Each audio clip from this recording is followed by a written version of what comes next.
अस्सलाम वालेकुम। आज हमारे पास न्यूमेरिकल एनालिसिस का एक नया टॉपिक है। एक नहीं बल्कि दो टॉपिक है। दोनों टॉपिक्स जो हैं ये दोनों एक दूसरे से मिलते जुलते हैं, तो हम इसे एक ही लेक्चर में कवर कर लेंगे। फर्स्ट टॉपिक जो इसमें गॉस जॉर्डन एलिमिनेशन मेथड है और सेकंड में गॉसियन एलिमिनेशन मेथड है। इस वाले में the process of using row operation तो आप लोगों को करना आता होगा मैट्रिसेस का, उसको हमने यूज़ करना है to linear system form which augmented matrices is and reduce row echelon form. इस जो गॉस जॉर्डन मेथड में हम क्या करते हैं, इसे रिड्यूस एचेलॉन फॉर्म में चेंज कर देते हैं, और गॉस एलिमिनेशन मेथड में क्या करते हैं, हम एचेलॉन फॉर्म में चेंज करते हैं। अब ये रिड्यूस एचेलॉन फॉर्म और एचेलॉन फॉर्म क्या होती है, ये आप लोग फर्स्ट ईयर में पढ़ चुके हैं, लेकिन मैं फिर भी बता देती हूँ। ये जो होती है हमारे पास मेन डायगोनल, इसकी इंट्रीज जो होती है 1 होती है। 3/3 मैट्रिक्स वाले ऑर्डर वाले मैट्रिक्स का मैं बता रही हूँ, ठीक हो गया।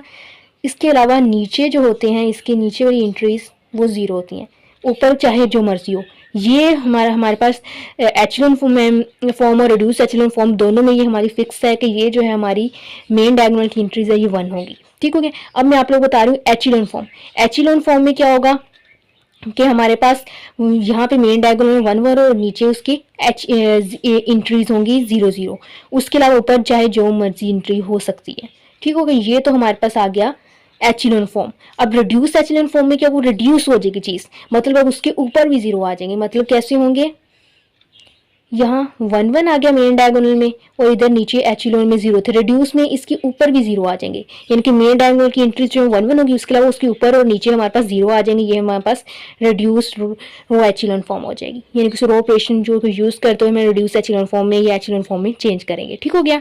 मैं आप लोग को ये क्वेश्चन है, इसे गॉस जॉर्डन मेथड और गॉस एलिमिनेशन मेथड दोनों से करना है। गॉस जॉर्डन, जहाँ ये गॉस जॉर्डन का वर्ड आ जाए जॉर्डन का, उसे हमने करना होता है रिड्यूस एचेलॉन फॉर्म में, जिसमें सिर्फ गॉस ही हो, ये गॉस गॉसियन जो भी कह सकते मर्जी कह सकते हैं, ये वाला मेथड आ जाए, उसमें हमने क्या करना है एचेलॉन फॉर्म को। पहले हम ये मेथड कर लेते हैं, मतलब इसे एचेलॉन फॉर्म में चेंज करें, फिर उसी को आगे फर्दर करके हम गॉस जॉर्डन में कर देंगे, ठीक हो गया। पहले इस मेथड करते हैं, गॉस एलिमिनेशन मेथड, ठीक हो गया। इसको ऑगमेंटेड मैट्रिक्स की फॉर्म में लिखेंगे। 2 2 4 1 3 2 3 1 3, ये हो गया। ये हमने इंट्रीज लिखी है 2 2 4 1 3 2 और 3 1 3। ये हमने इंट्रीज लिख ली, ये वाली जो x1 x2 x3 कोफिशिएंट्स है। अब यहाँ पे हम डॉट भी इस तरह से लगा सकते हैं, या एक लाइन भी इस तरह सीधी लगा सकते हो, अपनी मर्जी। अब इधर हमने क्या लिखनी है, 18 13 और 14, 18 13 14, ठीक हो गया। ये हमारे पास बन गया। अब हमने क्या करना है, यहाँ पे बनाना है 1। तो अब 1 बनाने के लिए हम इसे सिर्फ चेंज करते हैं, यहाँ 1 बना हुआ ना, ये हमारे पास सेकंड रो है, ये फर्स्ट रो है। फर्स्ट रो को सेकंड रो से चेंज कर देंगे, मतलब रो 1 2, मतलब रो 1 और 2 को चेंज कर देंगे। तो ये हमारे पास आ जाएगा, ये वाली रो इधर आ जाएगी और ये इधर आ जाएगा। ये आ जाएगा 1 3 2 13, यहाँ आ जाएगा 2 2 4 18, ये वाली वैसी रह जाएगी। या आप लोग ऐसे भी कर सकते थे, R1 में से R2 को माइनस के 2 - 1, तब भी 1 बन सकता है। ये आपकी मर्जी, आप जैसे मर्जी से सॉल्व कर लें, ठीक हो गया। ये कर लिया मैंने। अब क्या करना है, इसकी यहाँ पे 0 बनाना है और यहाँ पे 0 बनाना है। देखें एचेलॉन फॉर्म में यहाँ पे दोनों 0 है ना, तो यहाँ पे दोनों पे 0 बनाना है। अब ये हमारे पास क्या है, R2 है, इसकी जगह पे 0 बनाना है, हम यहाँ पे लिखेंगे R2, ठीक हो गया। और यहाँ पे हमेशा हम वो लिखेंगे जहाँ पे 1 बना होगा। 1 R1 में बना है तो हम यहाँ लिखेंगे R1। अब R1 के साथ हमने किस चीज़ को लिखना है, ये जो जहाँ पे 0 बनाना है उसका साइन चेंज करिए, प्लस का 2 है, हम लिख देंगे इधर -2, ठीक हो गया। अब देखें यहाँ पे हमने 0 बनाना है, ये R3 है, हमने लिख दिया R3, और साथ में क्या लिखेंगे R1 जहाँ पे 1 बना हुआ है ये। अब R1 के साथ हमने किससे लिखना है, जहाँ पे 0 बनाना है उस डिजिट यानी कि उस इंट्री को, और उसका साइन चेंज करके, यहाँ प्लस का 3 है, हम लिखेंगे -3, ठीक हो गया। अब हमने इसे तो चेंज नहीं करना ना, ये तो वहाँ 1 बना हुआ, ये रो ऐसी रहेगी, सिर्फ चेंज इसमें और इसमें आएगा। तो हम इसे वैसे लिख लेते हैं 1 3 2 13, ठीक हो गया। अब यहाँ क्या लिखा है R2, तो हम रफ में ये R2 लिखेंगे। R2 इधर मैं लिख रही हूँ 2 2 4 18, लिख ली। अब R1 जो इसे 2 से मल्टीप्लाई करके लिखना है, R1 को 2 से मल्टीप्लाई करके लिखें 2, 2 3 ज़ा 6, 2 2 ज़ा 4, 2 13 ज़ा 26। ठीक हो गया। और 2 के साथ माइनस भी है तो हम इसके साइन चेंज कर देंगे। ये 0 हो गया। 6 में से 2 माइनस किया -4, ये भी 0 हो गया। 26 में से 18 माइनस किया तो हमारे पास आएगा 6 7 8 आ जाएगा। माइनस का 8। अब यहाँ 0 था तो ये हमारे पास क्या बन गई 0 -4 0 -8, 0 -4 0 -8। ठीक हो गया। अब यहाँ लिखा है R3 तो हम ये R3 इधर लिखेंगे रफ में 3 1 3 14। अब लिखे R1 को 3 से मल्टीप्लाई करके लिखना है तो R1 को 3 से मल्टीप्लाई 3 1 ज़ा 3, 3 3 ज़ा 9, 3 2 ज़ा 6, 3 13 से करेंगे 39 और माइनस से इसलिए इनके साइन चेंज कर दिए। ये आगे 0, 9 में से 1 माइनस की -8, 6 में से 3 माइनस की -3, 39 में से 4 माइनस करेंगे तो हमारे पास आएगा -525। ठीक हो गया। अब ये बन गया 0 -8 -3 -25, 0 -8 -3 -25। ठीक हो गया। ये यहाँ पे 0 बन गए। उसके अलावा अब क्या करना है, इधर 1 बनाना है।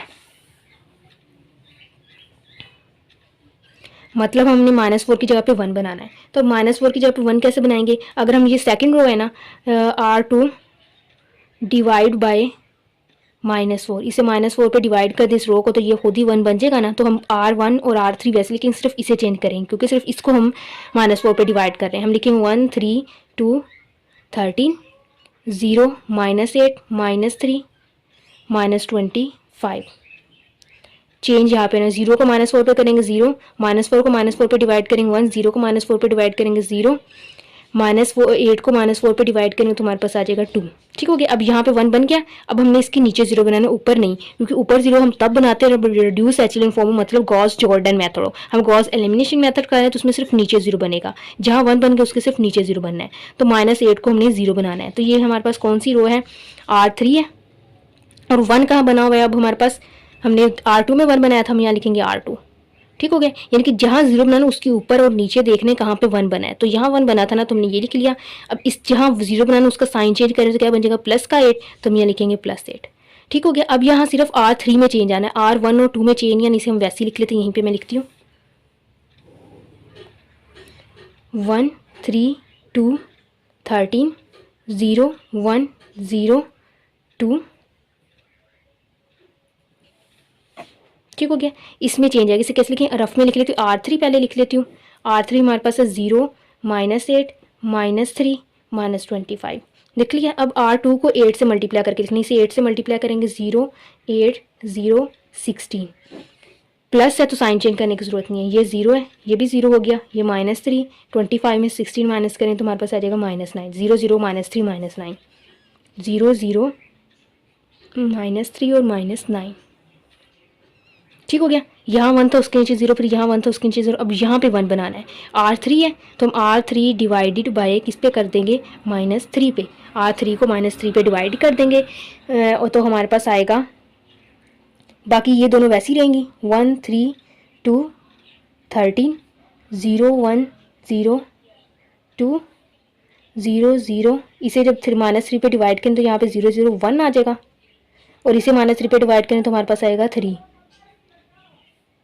हमने ये डॉट के इस तरफ नहीं चीज़ देखनी, हमने सिर्फ इसे देखना है। यहाँ मेन डायगोनल में 1 1 बन गया, उसके नीचे 0 बन गया। ऊपर चाहे 0 हो या ना हो हमें उससे कोई फ़र्क नहीं पड़ता, सिर्फ उसके नीचे 0 होने ज़रूरी थे। ये बन के हमारे पास ये मेथड हो गया। अब इसमें से हमने x1 x2 x3 की वैल्यूज़ निकालनी है। वो कैसे निकालेंगे, बैक सब्स्टिट्यूशन यूज़ करके, बाय बैक फॉरवर्ड बैकवर्ड जो मर्जी कर सकते हैं आप लोग, सब्स्टिट्यूशन जो सी मर्जी यूज़ कर सकते हैं, लेकिन यहाँ से थोड़ा सा आसान हो जाएगा, जल्दी वैल्यूज आ जाएगी, इसलिए मैं बैकवर्ड सब्स्टिट्यूशन कर रही हूँ। सब्स्टिट्यूशन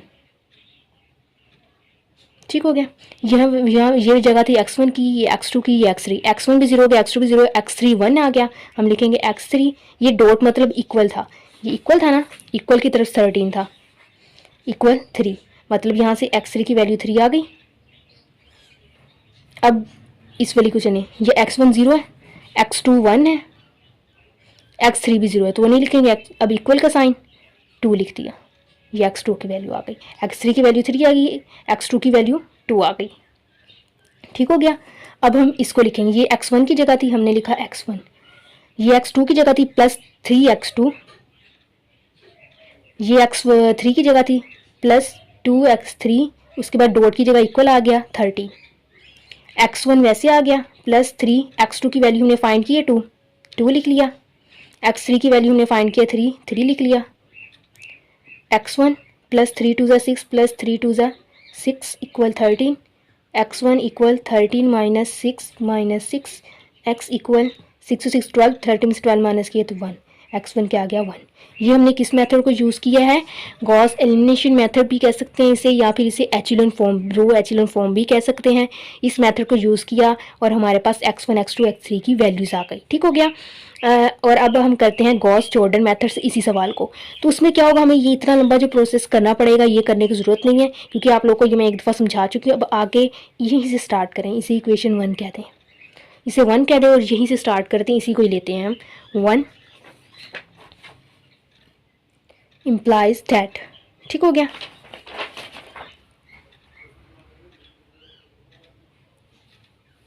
ये वाली हम लिखेंगे 1 3 2 13, 1 3 2 13, 1 0 1 0 0 0 1,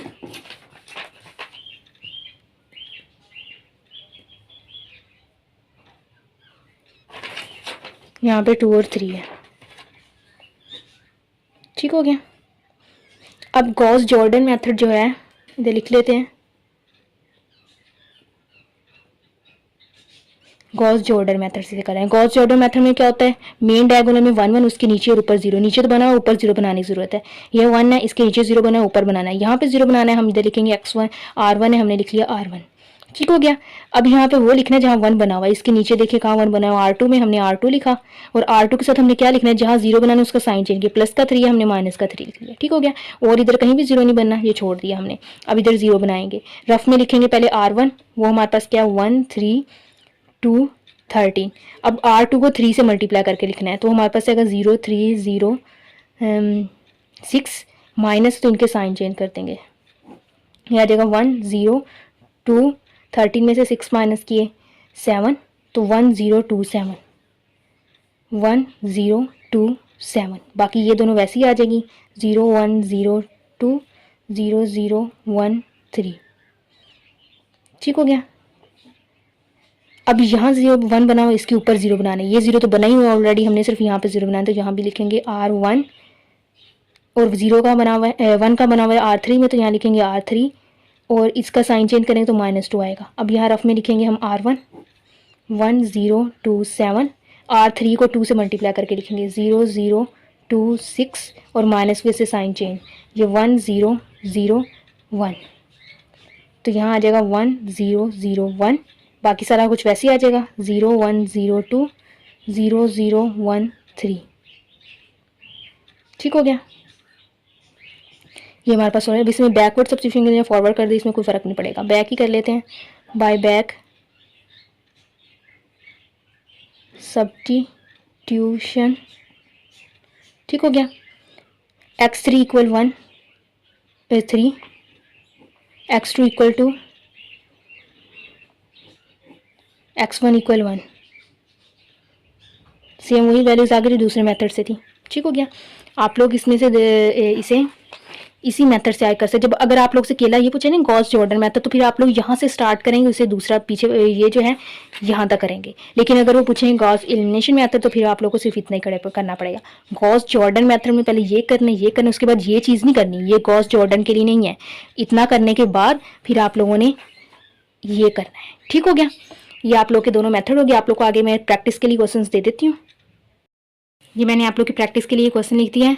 ये एक इक्वेशन है, ये दूसरी इक्वेशन है, ये तीसरी इक्वेशन है, पॉइंट में दे दी गई है। ठीक हो गया। आपने इसे बाय गॉस एलिमिनेशन मेथड से भी करना है और इसे गॉस जॉर्डन मेथड से भी करना है। दोनों मेथड से इसे जो है आप लोगों ने सॉल्व करना है।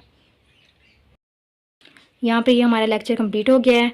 नेक्स्ट लेक्चर में इंशाल्लाह हम नेक्स्ट टॉपिक करेंगे। तब तक के लिए अल्लाह हाफिज़।